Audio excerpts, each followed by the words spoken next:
اسلامی واقعات کے دوستو السلام علیکم۔ اس دنیا میں کوئی خزانہ سانپ کے بغیر، کوئی پھول کانٹے کے بغیر اور کوئی خوشی غم کے بغیر نہیں ہے۔ جب آپ کو پروں کے ساتھ پیدا کیا گیا ہے تو ساری زندگی رینگنے کو کیوں ترجیح دیتے ہو؟ ہمیشہ رہنے والی خوبصورتی آپ کے دل کی خوبصورتی ہے۔ زخم وہ جگہ ہے جہاں سے آپ میں روشنی داخل ہوتی ہے۔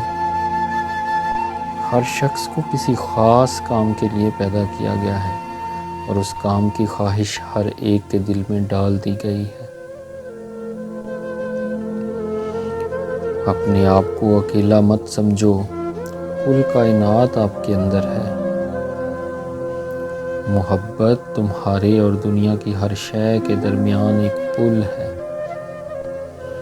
میں یہ سامنے نظر آنے والے بال یا جسم نہیں ہوں، میں روح ہوں جو میرے اندر ہے۔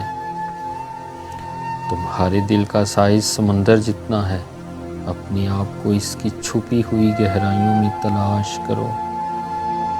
اپنے دل کو اس وقت تک توڑتے رہو جب تک یہ کھل نہ جائے۔ اپنی حفاظت کرنا بھول جاؤ اور وہاں رہو جہاں رہنے سے تمہیں ڈر لگتا ہے۔ جب آپ اپنے دل سے کام کرتے ہیں تو آپ کے اندر خوشی کا ایک دریا بہنا شروع ہو جاتا ہے۔ غم مت کریں، جو چیز آپ سے چھن گئی ہے وہ کسی اور شکل میں آپ کو ضرور ملے گی۔